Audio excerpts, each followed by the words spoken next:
So Dillis asked two very useful questions. One is, what literally happens in a session, whether it's one-to-one or group? And the other question she asks is it safe? What can go wrong? So the first question, what happens is, say we're doing a one-to-one session. The heart of shamanic work is asking spirit for help. So the first part is we just talk back and forth, you and me, to figure out what kind of help you need help with. So once we know what kind of help you with, do you want information? Do you want power? Do you want healing of some physical, mental, or emotional situation? Do you want guidance about a choice or a direction? So we figure out what the request is. And then, in some instances, I go to spirit on your behalf, have my experience, come back and tell you what it was. In other instances, I will teach you how to go to these other dimensions to have these experiences. So let's say I've taught you how to do this. What would happen next is we craft an intention. My intention is to go to the upper world, to talk to my helper, Freddy the Bear, and ask him, help me make a good choice about this job offer. So you would state that intention out loud 3 times. I would start the drumming. You would have your eyes closed. And in your imagination, you see yourself leaving your body and going to a place in nature. This is a place that's known to you. And this is the front door to the journey experience. And you have your own place. You always go to and from this place. So let's say it's a tree in your backyard. So you imagine yourself going to the tree, and you'll climb the tree.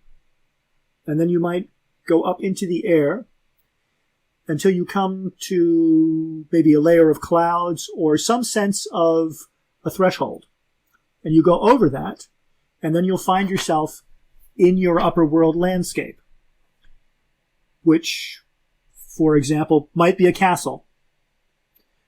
So you go to the front door and you go down the hallway into the study where you always meet this particular teacher.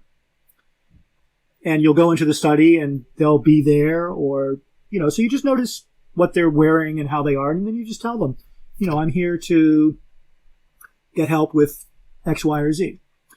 And so they might have a conversation with you. They might take you somewhere to see a scene that's related to the situation, or a scene that somehow embodies the situation. And then that's your answer. You can ask questions back and forth, and you might do something. Sometimes, if I'm getting help on something, I might literally have to go break open a padlock on a box and open the box and find what's in it. Or I take something from one place to another place because in this dimension it's gotten lost or misplaced, and that somehow represents the problem I'm having in this dimension. So it can be anything, but it is something story-like. Now, people journeys vary individually. Some people are very visual, so their experience is like watching a movie, an IMAX movie even, with all the dimensions.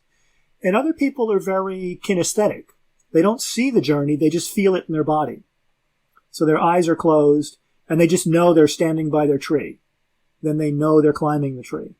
Then they know they're in the castle. And so you can be either end of that extreme or somewhere in the middle, where you just see little glimpses, or you see colored shapes and energy against the background, or a mixture of all that. And it changes over time, too.